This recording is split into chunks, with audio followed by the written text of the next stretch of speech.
we're in rural Minnesota, but at my lake cabin, I have much better spectrum internet than at my house in town, and they're only 5 miles apart. So I thought I'd come out here and make sure it's the best internet. Yeah. Well, no, thanks for doing that. Um, the purpose of this podcast is really to just interview and get to know like legends in funeral service and what they've done.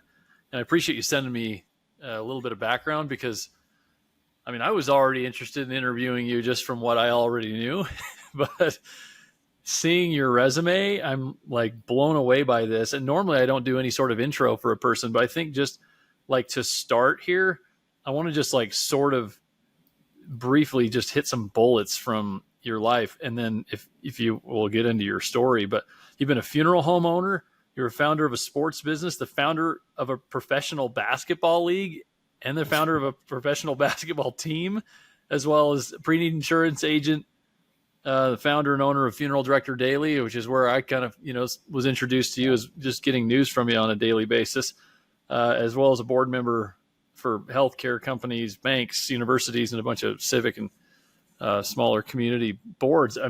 You've got an amazing background here, and I think everyone's going to be just fascinated by your story. Curtis, I think, and I try to have a sense of humility to me, but I think that's what makes Funeral Director Daily go is I'm not just a funeral director. I've been involved in all of those other businesses and see how they operate. And I don't know, did you read the article? Did you read the article from the newspaper? I didn't get a chance to read the article, no.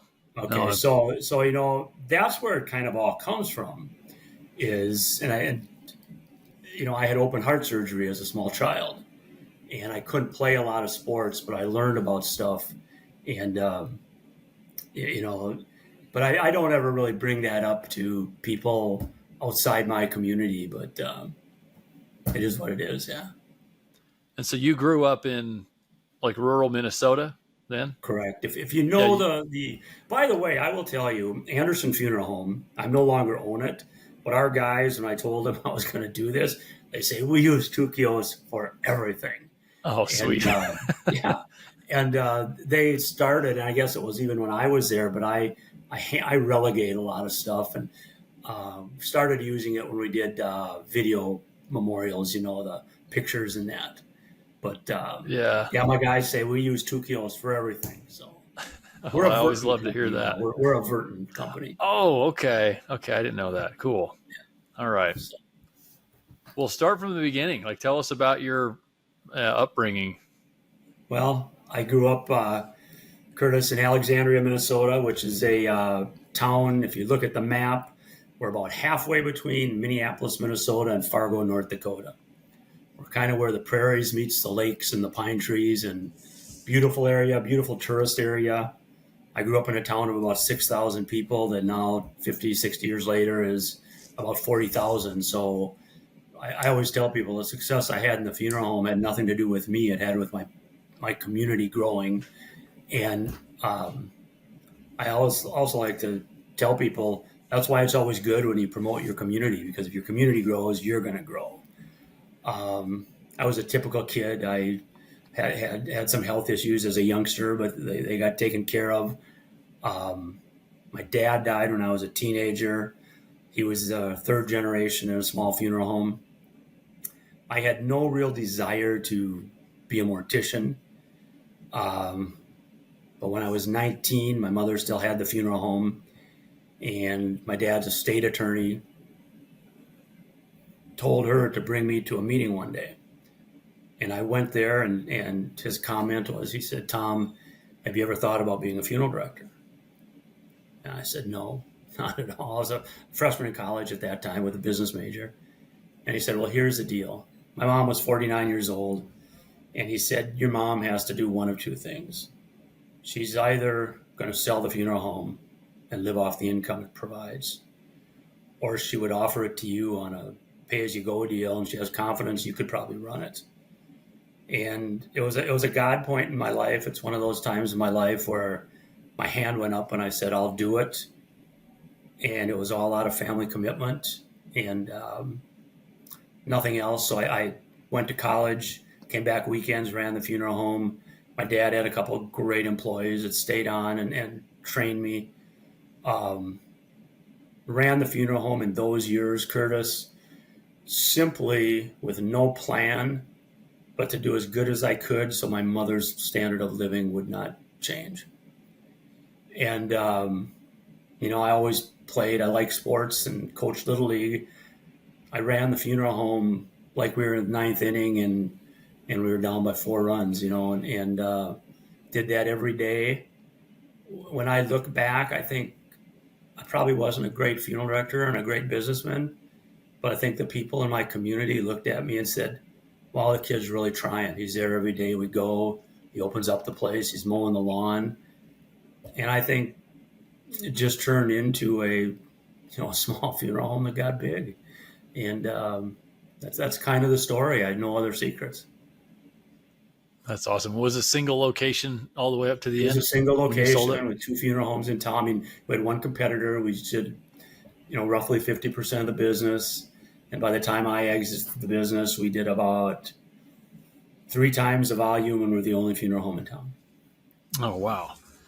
And in college, you went to TCU and Morehead State, sorry, Yeah. and Minnesota. in Minnesota. Yeah, where did you? What were you studying before It you got happened. your? I figured I'd probably always live in Minnesota most of my life. And I was a big baseball fan. I loved baseball. And I had dreams of coaching. I somewhat wanted to coach. And so I actually applied to colleges in the South, thinking I'd have a chance to go down there. Was never good enough to make a team, but maybe I could catch on with, be a student manager or what have you. I was accepted at Texas Christian University, and I went there my freshman year. My father eventually passed away. I came home and, quite frankly, enrolled at the University of Minnesota. Um, it's interesting because my dad had been a legacy at the mortuary science program, and in those days they had legacies. I applied at the College of Liberal Arts there, saying I'll probably go into mortuary science because I knew I'd get in as a legacy right away. And I really didn't have a desire to be a funeral director, but I got in and got a counselor in the mortuary science department. So that was the last part of my freshman year. That's awesome.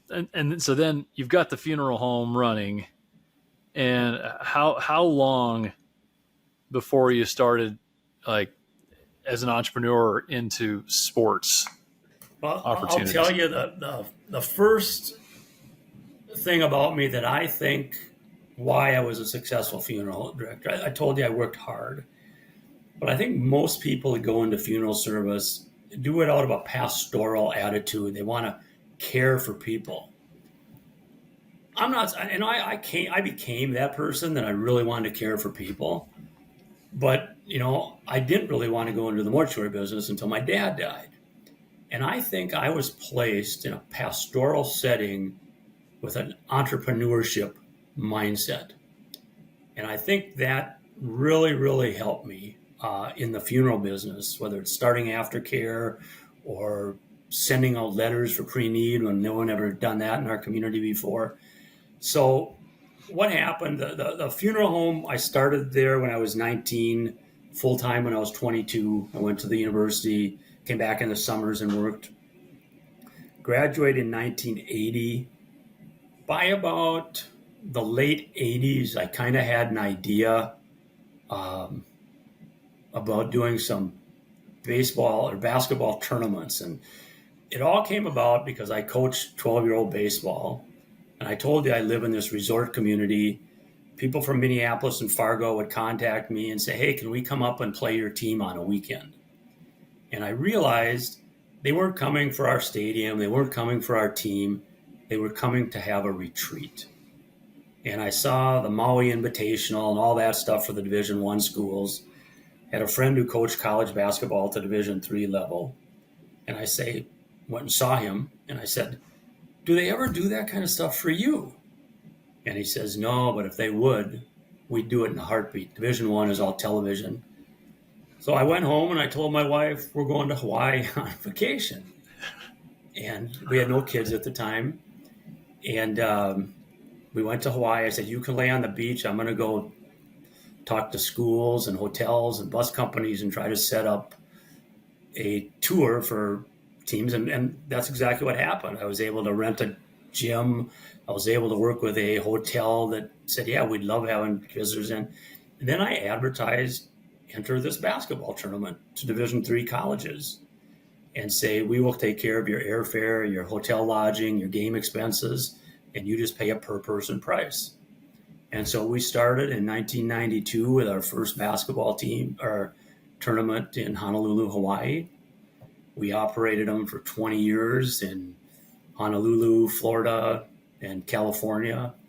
We would have 40, 50 teams every Christmas season. Branched off into volleyball a little bit early in the year. Didn't work as well, but that was kind of the start of that basketball business. And then teams would ask us, Tom, we had a great time in Hawaii or Florida. They would say, our team's thinking about going to Europe. Could you set up a tour for Europe for us? And so my wife and I started setting up tours in Europe and taking basketball teams on tours of Europe.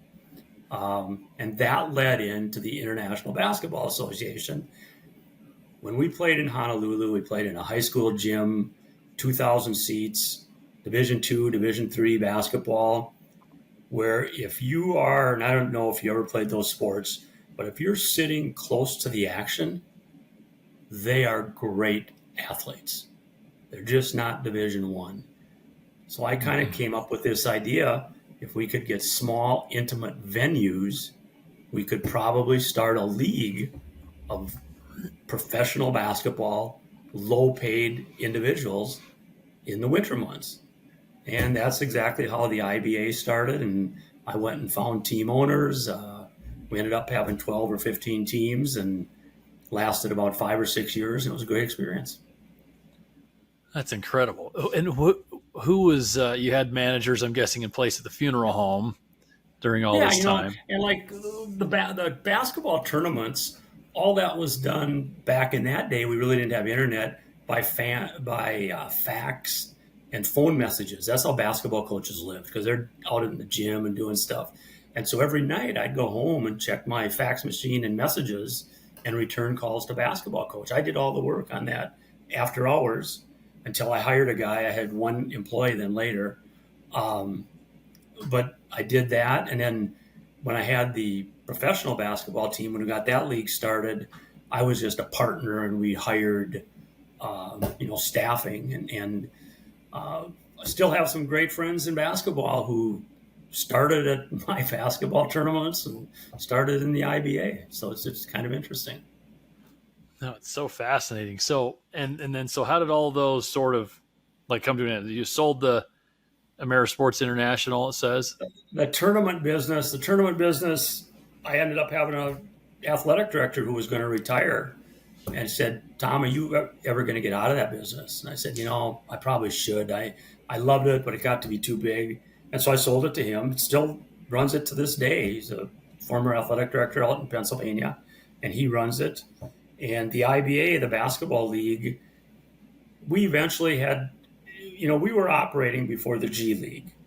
And we contacted, our big expense was players, the player talent, even though we didn't pay them much. So in our first year, it wasn't my doing, but we had team owners. We contacted the NBA and said, we'd love to be your minor leagues. We will do everything, but you supply us the players and play the contracts. And we ended up, the NBA gave us Alex English, that's a big basketball name, as our commissioner to work with us. At the end of the day, the G League went on their own because they wanted to. We were all located in the upper Midwest, Manitoba, Minnesota, the Dakotas, Wisconsin, Iowa. They wanted to have their minor league teams out near their NBA major league teams. But one of our teams, the team in Bismarck, continues to this day as the G League team for the Golden State Warriors. And they moved out, wow. I think, Santa Clara or somewhere. But anyway, it was an interesting part of my life. Having a stable income at the funeral home allowed me to do those things. Yeah, that is incredible. Normally I ask about hobbies, it's probably, I mean, business, entrepreneurship, and sports, obviously, right? I mean, is They're there my something else? hobbies, yeah. I wrote down on your little questionnaire. I play a lot of golf. I'm not very good. I'm a 13 handicap, but I play 3 times a week. I love to be at the lake. I read, but I think of new business ventures virtually every day. I'm no longer the main guy, but I've got a lot of ventures where I'm a minority investor, uh, and I try to give my hand at the entrepreneurship of that. Yeah, man, that's incredible. So sorry, I've been doodling questions down here. Let me back up a little bit into the funeral home again. Anything that like, and sorry, I'm going off the cuff. These aren't questions I sent you That's okay. beforehand, but That's okay. is there anything like, is it just as an entrepreneur and just a thinker the way that you are, that you brought to the funeral home that no one else was really doing at the time? Well, I'll tell you, Tom Johnson, who became one of my mentors from Johnson Consulting, he approached me in the 1990s about buying my funeral home, and I got to know Tom. And I was 35, 36 years old at the time, and I said, listen, if I'm 55, I do this in a heartbeat, but I don't know what I do the next 20 years. But we became very good friends. It was in that day, probably 1991 or so, is the first time I was invited to the Memorial Classic. And I was a small town. I used to tell my wife, it's the biggest people in funeral service than me. I was a small town funeral director, and I was with the president of Batesville and the president of Aurora and all these big wheels. And I said, I just love it. But I met so many people there. And Tom told me, I used Tom Johnson when I sold my firm. And he told me, when he looked at my financials, he laughed and he said, man, he said, I'm amazed that you're here. And he said, when I first met you in 1991, I thought you were nuts. But he said, you were way ahead of the game. So about 1991, and it came from one of my employees. It was not my idea. They said, Tom, we should sell our caskets at wholesale cost and charge about triple the price we charge for services. So we went from overnight, after I did a complete study of it, I think the numbers were about $1,800 service charge and marked up caskets to about $4,200 service charge and caskets at cost. Wow. And it took courage to do it. Our funeral home to this day still does it. And at that time, it was absolute cost, although I gained the discount. And what it allowed me to do, I used to believe I'd see caskets, and I love my sales reps, the guys from Artco and from Batesville and from Aurora. I learned lots of things from them. But I realized when my families went into the selection room, it wasn't a Batesville, an Artco, or an Aurora. The casket was a commodity they had to purchase.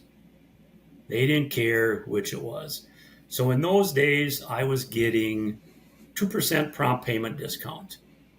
So I went to those companies, and I was probably buying 50 caskets from each. I had 150 caskets. I said, here's the deal. I will give you 100% of my business. Every single casket I'll buy from you, put it on the showroom floor. What will be your best discount to me? And we were probably paying about $100,000 a year in that day and age for caskets. So I got probably a $2,000 discount for prompt payment. One of those companies came back saying, if you buy 100% from us, we'll give you an 18% discount. And that was $18,000 at that day and age. It paid a staff member. And so that's a long answer to your question, but I went to service charge pricing before most, and I went to reduced casket pricing before most. And they both worked for me very, very good, very, very well. Yeah, that's amazing. And I think there's a lot you can learn there of just what's the perception of the customer, right? They don't care. They don't care the manufacturer's name. They don't know it. We all It know it in was the the bottom industry. line. It was the bottom line of what they're paying for a funeral home, and the casket was nice. And what we had to do is we also advertised pre-need. We'd have to tell them, now, if you go to the other funeral home, make sure you get all their services and ask them the price for this same casket. You know, don't let them give you the service price and a lower price casket. And we might have lost a few through good business by the other funeral director, but I don't think so. I think we did fine. Yeah. No, that's awesome. Um, did you drag any of your funeral people into the sports world with you? No, not to my knowledge. I'm trying to think. I used to give them trips. I used to give some of my staff members say, "Hey, do you want to come out to the Daytona Beach tournament or the Hawaii tournament?" And because I need people to work, I need people to do the PA and people to do that. And some of them did that. Some of them came along and um, they did that. And I had great staff because it was about 3 weeks, the week before Christmas and like the 2 weeks afterwards, I was gone, and my staff had to take care of the business. And you asked me. Um, what are some important lessons you learned along the way? That was one question. Mm-hmm.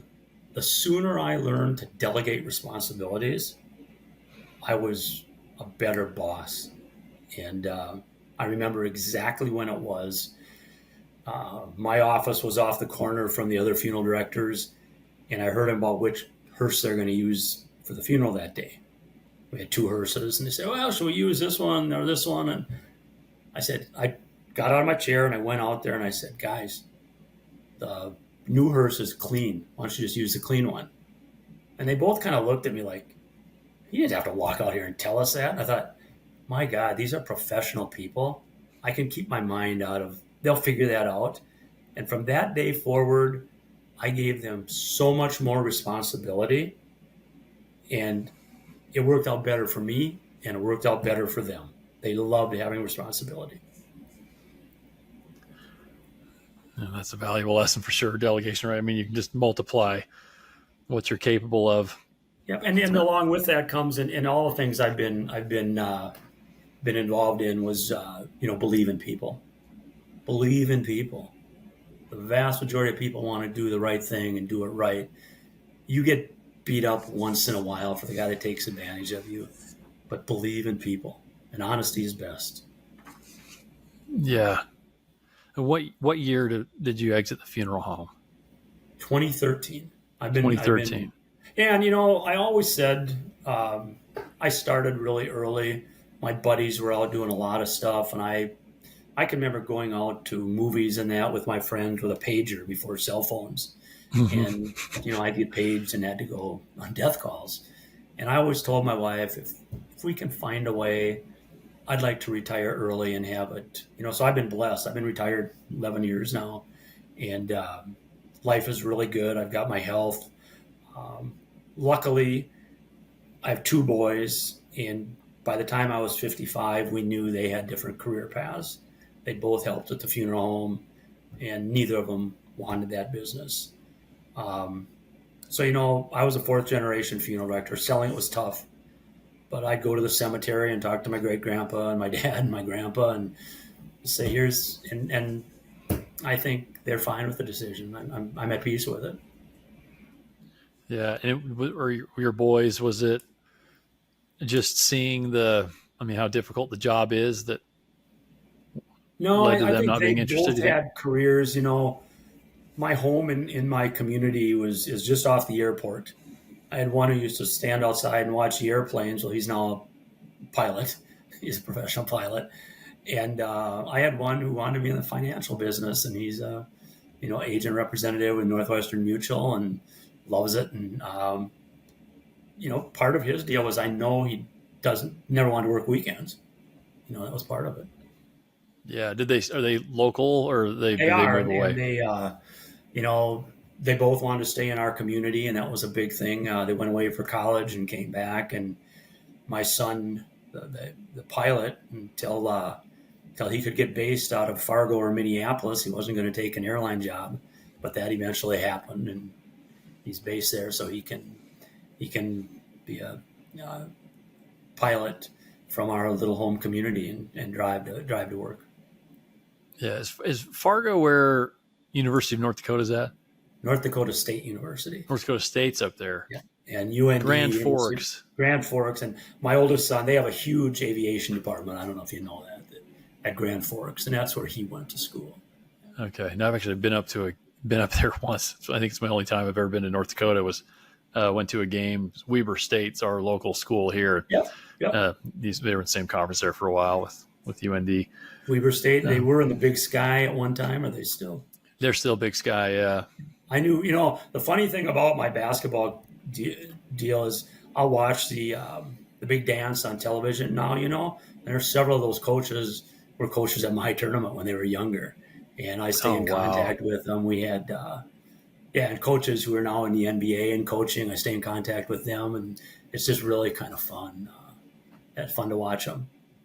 Yeah, it's so wild. And I mean, in the notes you sent me too, like the IBA, I think it's important to mention, like at one point, this was the second largest league in North America, second only to the NBA. We put a lot of players in the NBA, mostly coaches in the NBA, like Dave Yeager. He was, I don't know if you know that name, Dave Yeager. He was a Golden State Warriors. And he grew up about 50 miles from me. We didn't know each other. I got a phone call from him one day at the funeral home saying, "Tom, you don't know me. My name's Dave Yeager. I just graduated from college, and I want to be a basketball coach. Do any places in the IBA need a guy to be a manager or whatever?" I said, "You know what? I know Bismarck's looking for a third coach right now." I called the owner of Bismarck. Dave was hired. He ended up coaching the NBA. And so I have a lot of stories like that. Head coach in the NBA. Yeah, that's incredible. How many teams in the IBA at the peak? At one time, you can go on Wikipedia and look it up, which isn't all necessarily true because people change that. But I think we had up to like 16, probably 10 in any given time. Basically from Green Bay to Billings, Montana. It was that northern section of Bus League. Met some great people. One of the guys who, when I was looking for team owners, was economic director, development director in the state of North Dakota. And somebody said, if you're looking for teams in North Dakota, it's his job to help find businesses. So I called him and asked for a little help. And we became good friends. And he's now Kevin Kramer, the United States Senator from the state of North Dakota. So Kevin and I are good friends. Yeah, it's funny how over a lifetime you just meet, your paths cross with these people. And they just come together. What was the hardest thing? Was it hard to, I feel like it'd be tough to find owners, right? That would be willing to invest in. You had to find guys and here's the deal. I never really made from the building the league. I never really made any money. I planned to make money and I had a $50,000. I'd put it together and they'd pay a $50,000 entry fee. Well, I put these guys together and they kind of looked at me and I wish I had met Kevin O'Leary by that time and knew about royalties because these guys got together with me and they said, Tom, why would you give you $50,000 off the crack? We're taking all the risk here. There's no real risk in the league. It's the individual owners who would pay dues to the league. And so they knocked me down from, I ended up, for building it, I got a team that did not pay dues for the initial year. And that's how we worked that out. But that worked out fine at the end of the day. Yeah. Were they repurposing other arenas that already existed for most of these teams? Or before I searched, I went and talked to arena managers and said, if you had somebody who would rent 15 to 20 nights a year from you, a basketball team, what would you charge them rent? So I had all those statistics. And in these smaller towns, the Duluth, Bismarck, Rochester, Minnesota, Sioux Falls, Rapid City, Bismarck, Minot, Billings, Montana, they all had small municipal arenas that sat 4,000 to 7,000 people that they were looking to rent out. And so that's where we played. Yeah. And that is so fascinating. So cool. So today you got funeral director daily. What are you still got you say you're a minority investor in several things. Anything else that's like taking your time aside from? No, I've when I first got done as a funeral director, um, I became a board member for the University of Minnesota, and that took a lot of time. It was a 6-year commitment, and I loved what I learned there. And as I was breaking away from that, I was looking for my next thing, and because that took a lot of time, even though it says a volunteer, somebody said, with your business ideals and the stuff you should mentor young funeral directors. And I started Funeral Director Daily with 4 readers, myself, the guy who told me that, and my 2 boys who were on Twitter because I wasn't on Twitter. And so I wanted to know if I reached Twitter. And, fortunately, we've grown to well over 3,000 daily subscribers now. And I just try to tell it like it is. Yeah, that's so I don't awesome. know. I know most of us look forward to your email. I mean, it's always interesting content. So what are some of like the biggest challenges you've had to overcome? Really, I guess across any of your professional career here. What are some of the hardest things? You asked me that question earlier in a pre-list, and when I was younger, it was youth and inexperience, but effort went a long way. And I think sometimes that's not a challenge, but some people see the vigor of youth and say, I'm going to give this guy a chance because he's really trying. One of the things I noticed about it was overexuberance. A real challenge for me is overexuberance. When I see something and I see some potential, I get really excited. And I start thinking, okay, what do I do with this? What do I do with this? And I will tell you, virtually everything I've done, some has became successful. You've heard about some of those, some hasn't. You haven't heard about that. But my challenge is overexuberance until I look at it from all sides. And I go to some of my friends and I say, what do you think about this? What do you think about this? And, even with the IBA, I didn't make any money at the formation of the league.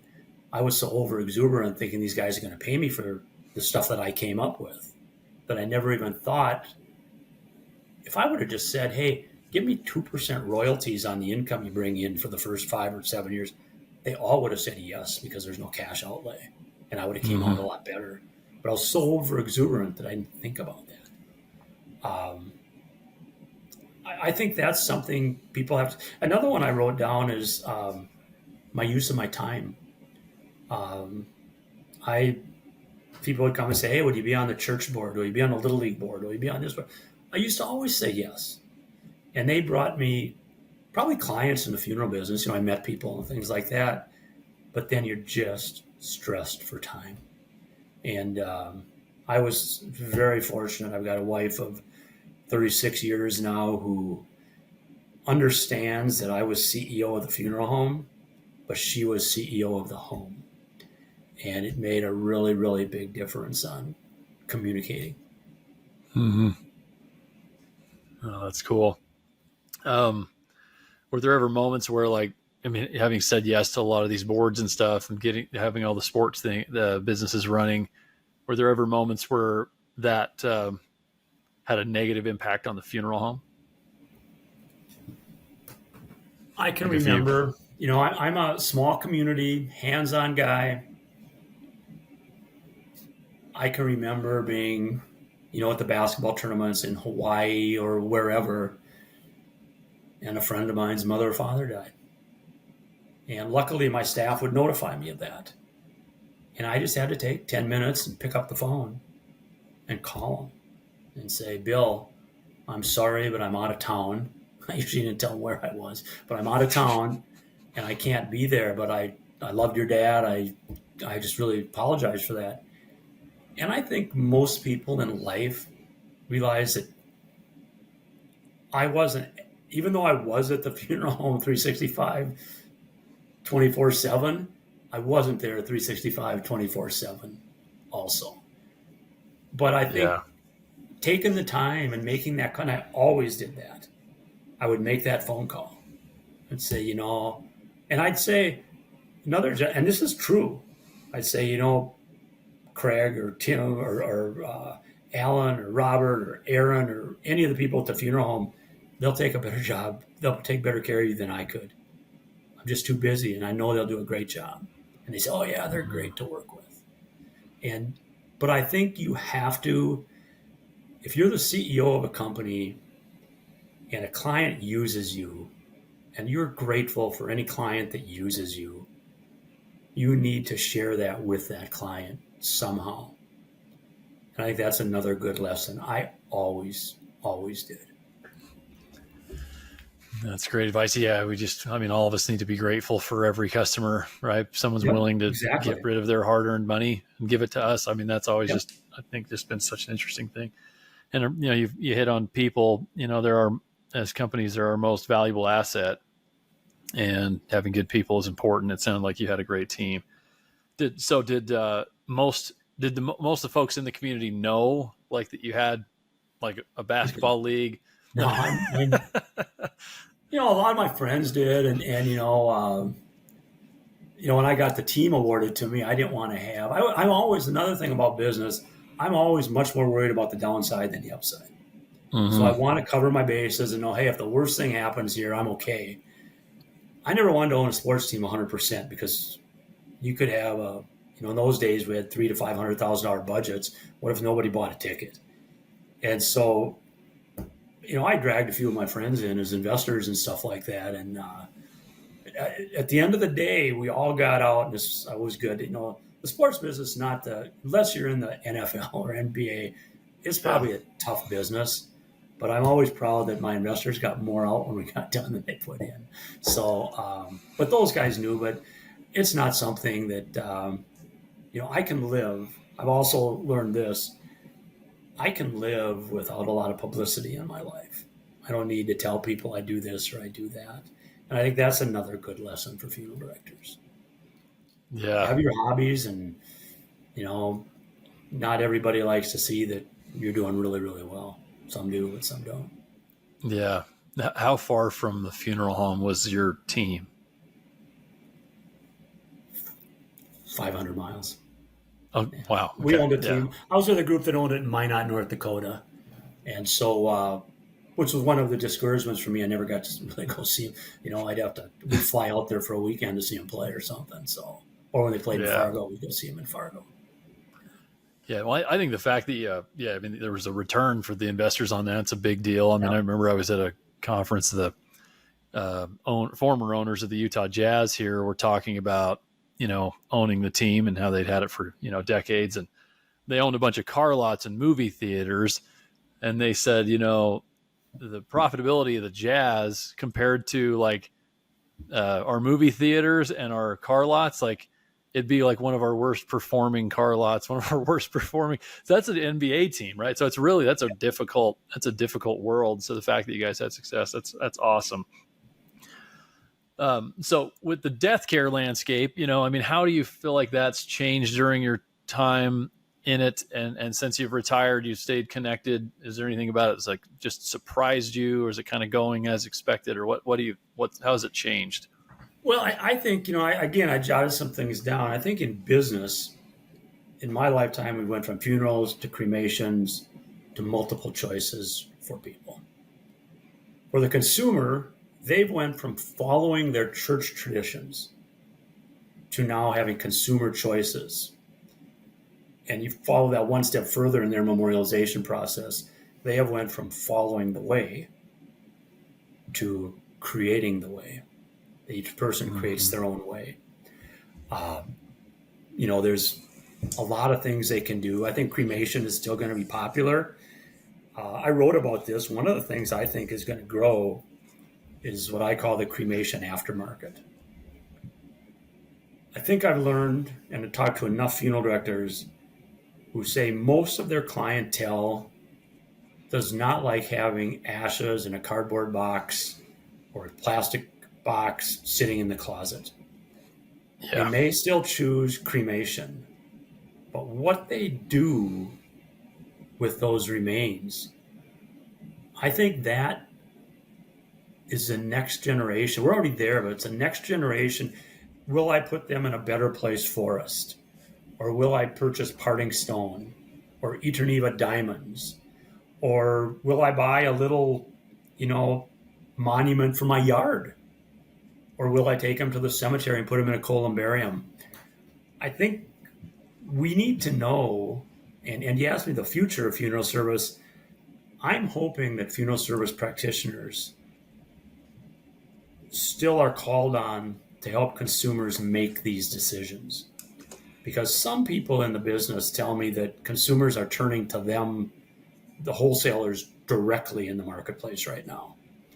And matter of fact, one wholesaler of a type of monument told me that he's actually in the process of building out a consumer-facing business model, because the consumers are just finding his website and they're saying, well, what do we got to do to buy this kind of monument without the funeral director?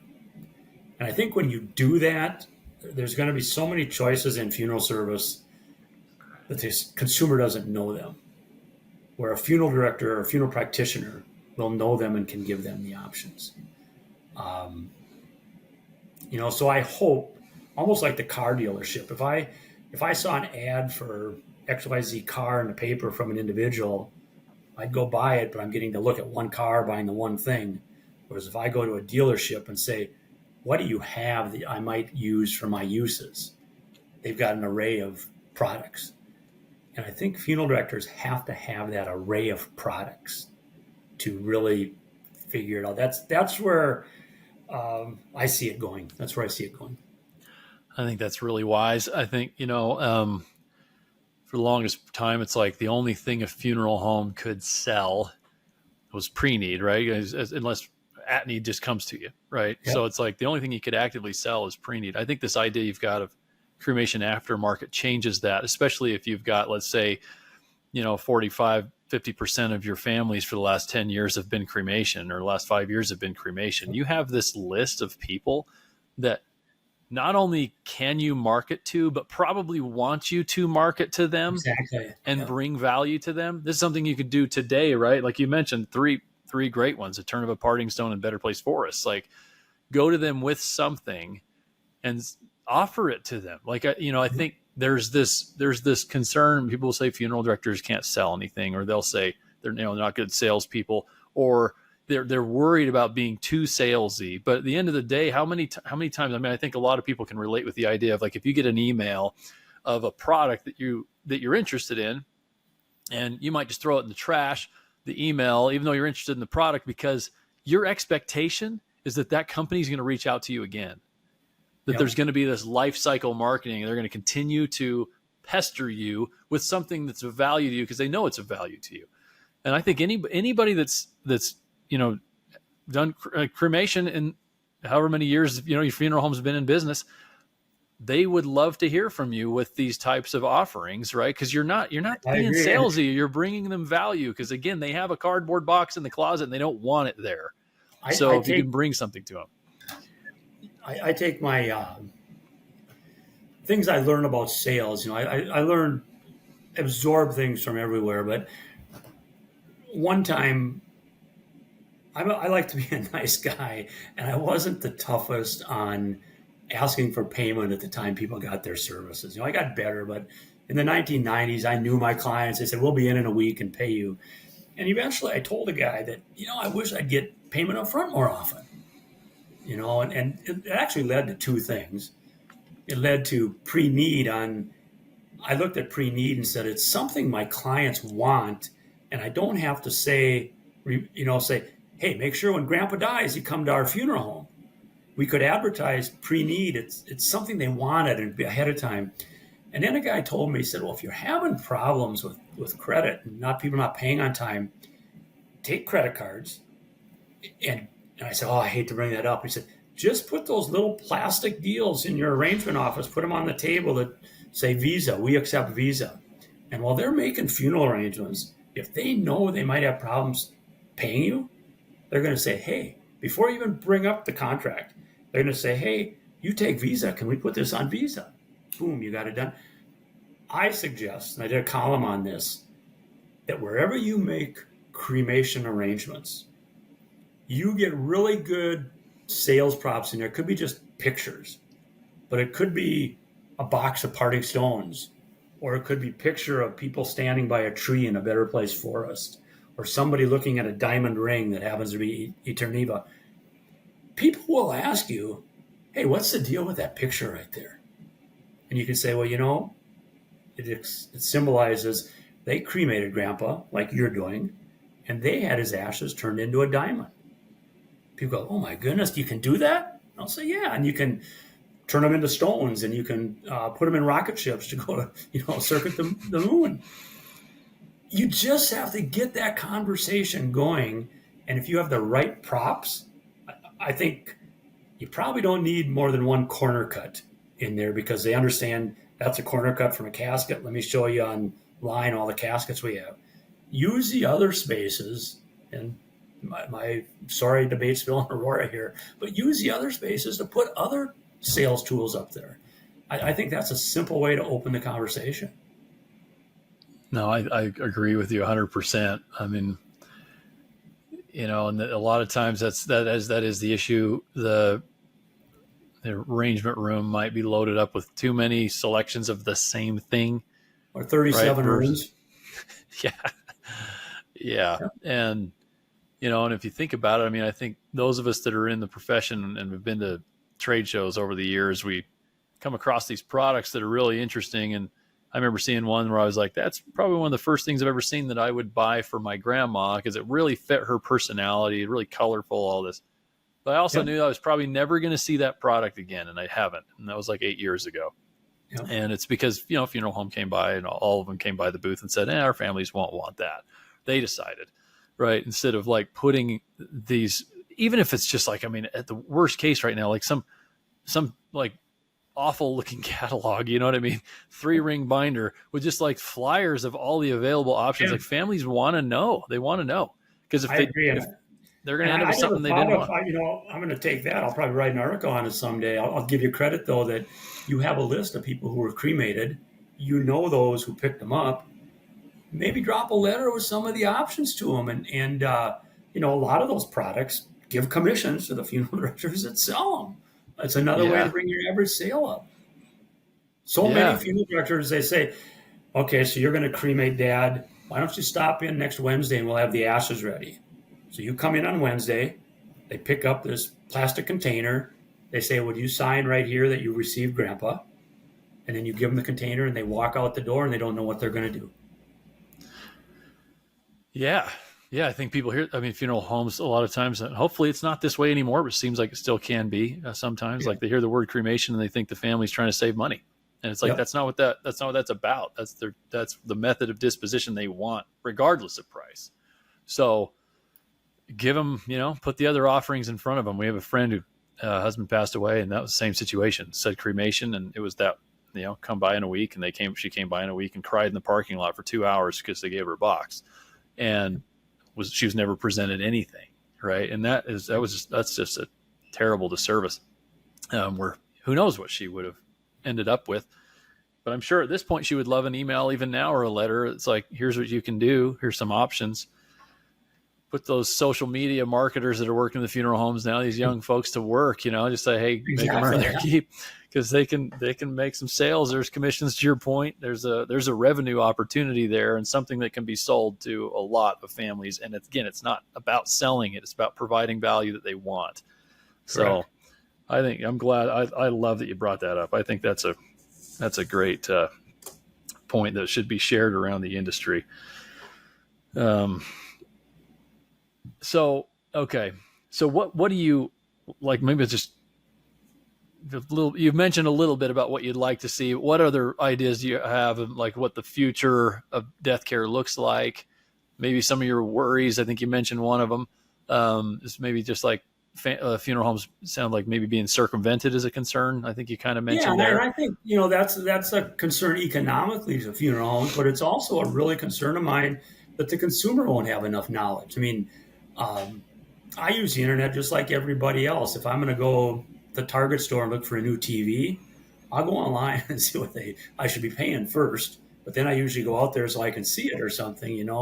I think too many times people look online and they say, "Oh, that's a beautiful urn. I'm going to get that urn," and they don't know what all the other options are. And funeral directors, what about one of the things that I think will catch on is I think it's hard for me kind of to believe, but natural organic reduction, I think will catch on.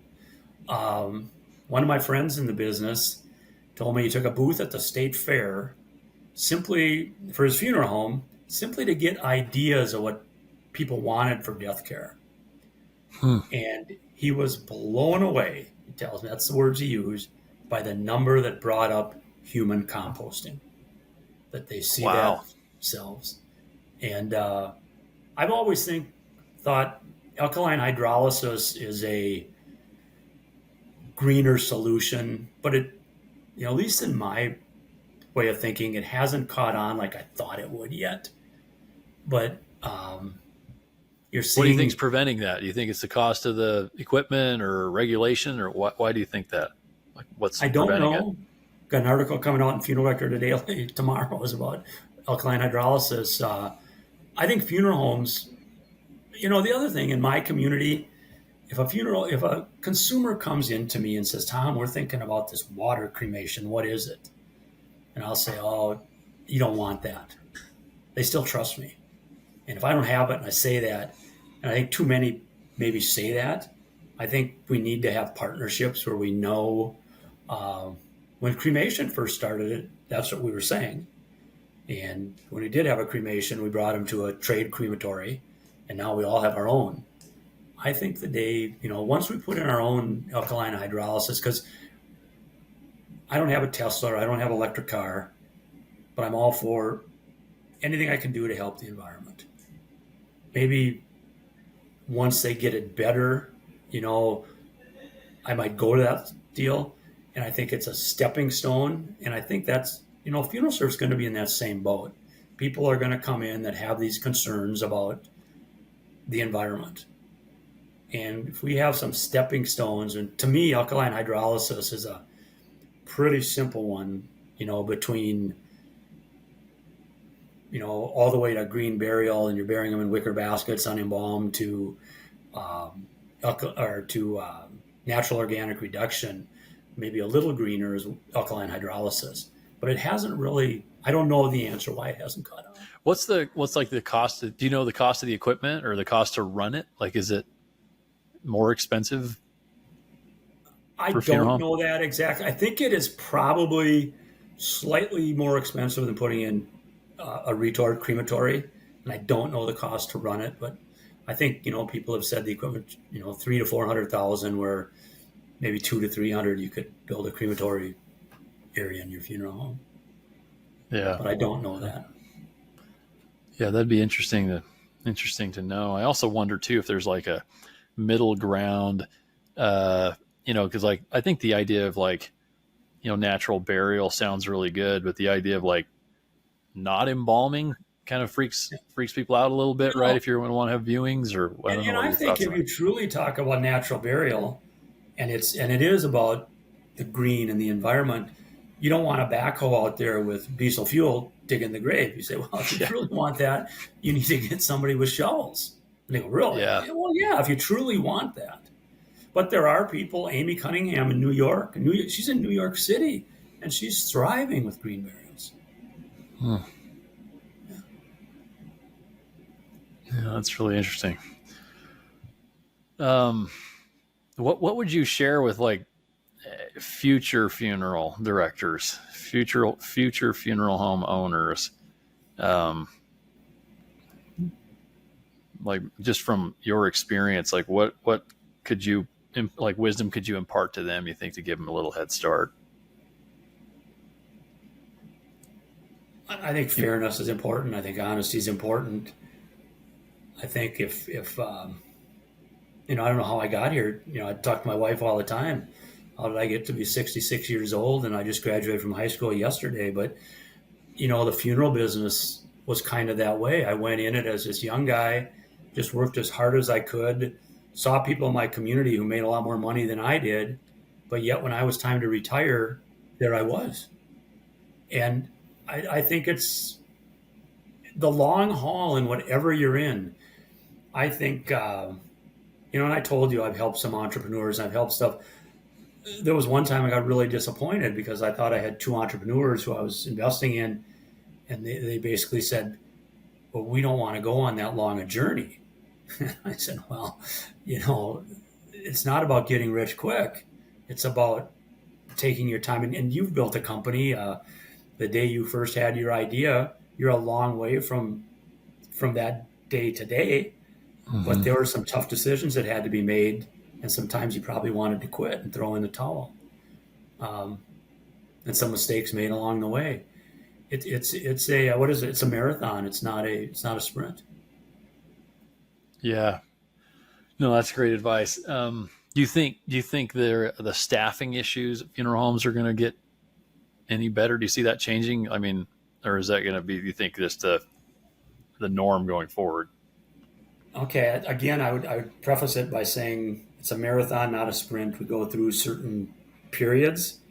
But right now, we're in a wage and inflation area. Maybe we're getting over it.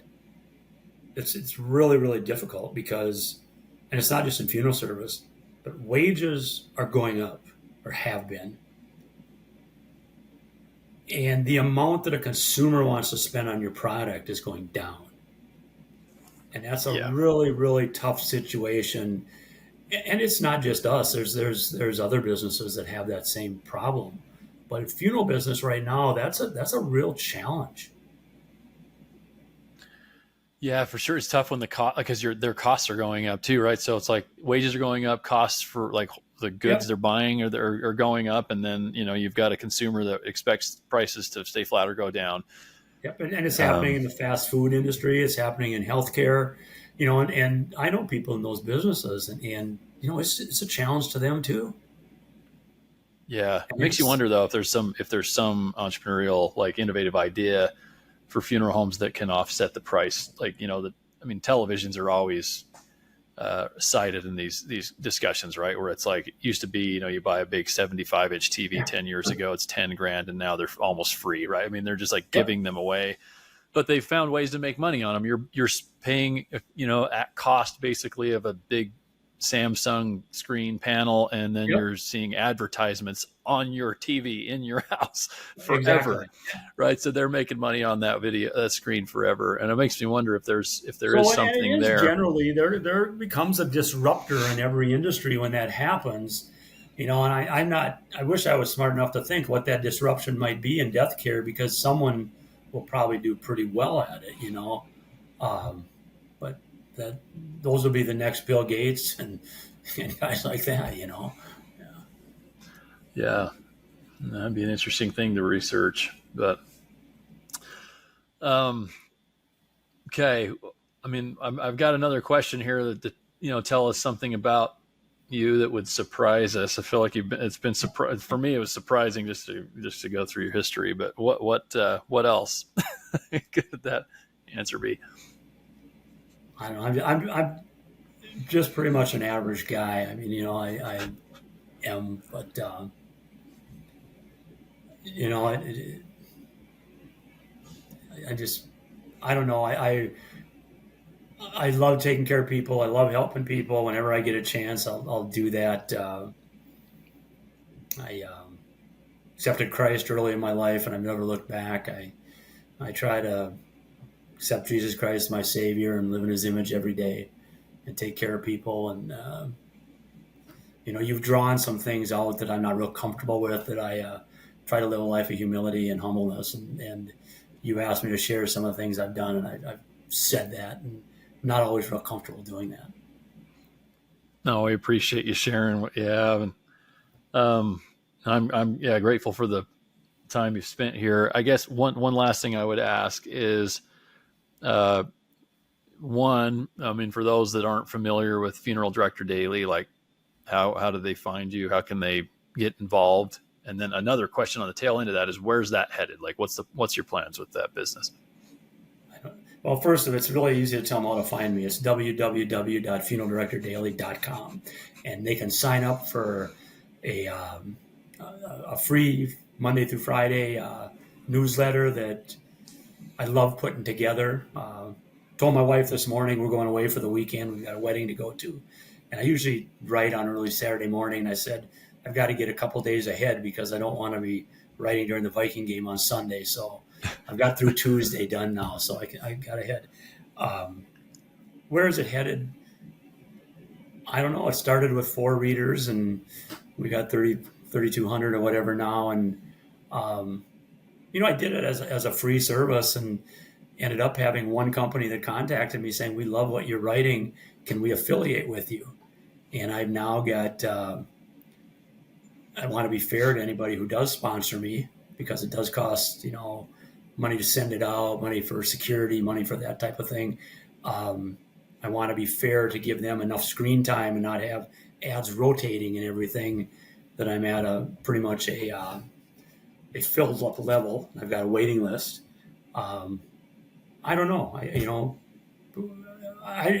One thing I will tell you, one of my pieces of advice I wrote on here, and this will answer that question for you. You can plan for the future, but just take care of today's work today.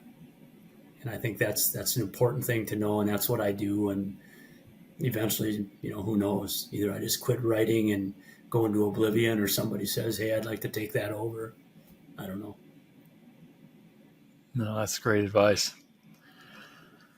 Hey, well, thank you, Tom. This has been awesome. You're just very impressed and grateful for the opportunity you've had to get to know you a little bit better. I personally never even met you till like a few months ago. So this is I met great you at to know you better. and this is part of my deal too. I saw you at the Memorial Classic, and I'm a fan of Tukios. I told you, I think before we came on the air, that our funeral home uses Tukios, but when I go to those things, and I'll be at the national convention, but I just walk around to lay low, and I'll try to, if you'll be at your booth, I'll stop by and say hello, but that'll be it. And we can catch up more then, and I can tell you more of my secrets then. Yeah, I'd love that. Yeah, I'll definitely be there. So I'll look for you. Yeah. Well, thanks again, Tom. Yeah, thank you. I really appreciate it. And I'm just, I'm honored you reached out to me, and I'm just, love funeral service, love what we do for the clients we serve. And I hope we can continue to be wonderful funeral directors in the future. Yeah, I think there's a lot to be hopeful for. Just choose optimism for sure. So. Yep, exactly.